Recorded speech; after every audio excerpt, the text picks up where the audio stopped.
जो Iran America Israel war हो रहा है और वो अब फैलता जा रहा है, उसमें अमेरिका के राष्ट्रपति डोनाल्ड ट्रंप ने एक नया ही शगुफा छोड़ दिया है। एक नई स्ट्रेटेजी की उन्होंने बात कर दी है।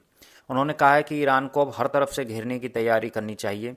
अब जो कुर्द लोग हैं, जो बहुत समय से अपने लिए एक स्वतंत्र राष्ट्र कुर्दिस्तान की मांग कर रहे हैं, उनको भी अब ईरान पर अटैक कर देना चाहिए।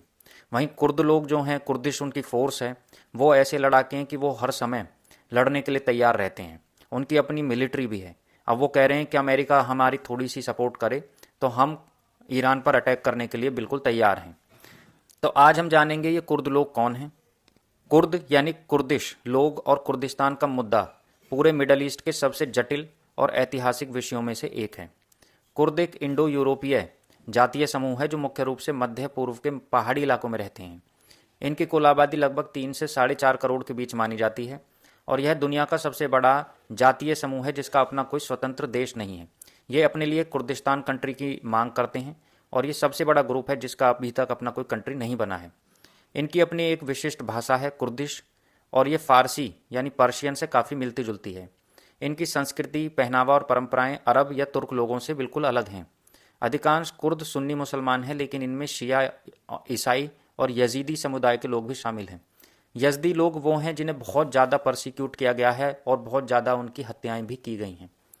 अब कुर्दिस्तान क्या है, जिस कुर्दिस्तान कंट्री की ये मांग करते हैं कि हमारे लिए कुर्दिस्तान कंट्री बनना चाहिए। कुर्दिश जो लोग हैं वो 4 देशों में मिलते हैं: तुर्की, इराक, ईरान और सीरिया।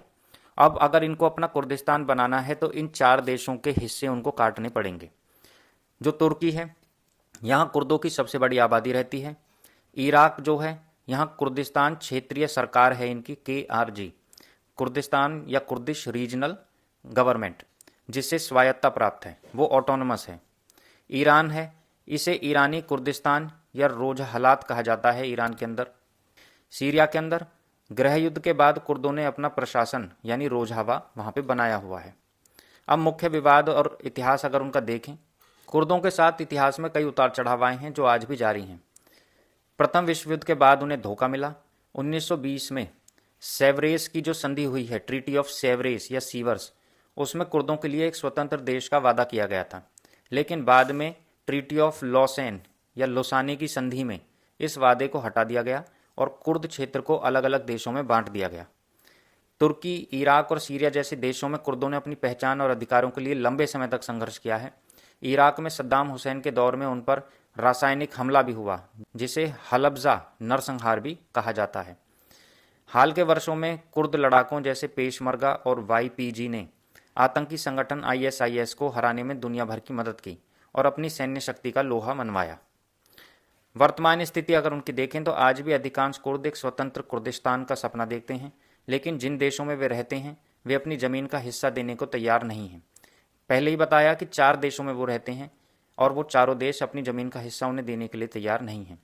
इराक का कुर्द क्षेत्र वर्तमान में सबसे अधिक स्वतंत्र और विकसित माना जाता है। ईरान की जो ये लड़ाई है, अब इसमें नए नए मोड आ रहे हैं, नई नई स्ट्रेटेजी अपनाई जा रही हैं, अमेरिका के द्वारा भी, इसराइल के द्वारा भी। और ईरान कब तक इसमें टिका रह पाता है, ये भी देखना बड़ा ही दिलचस्प होगा।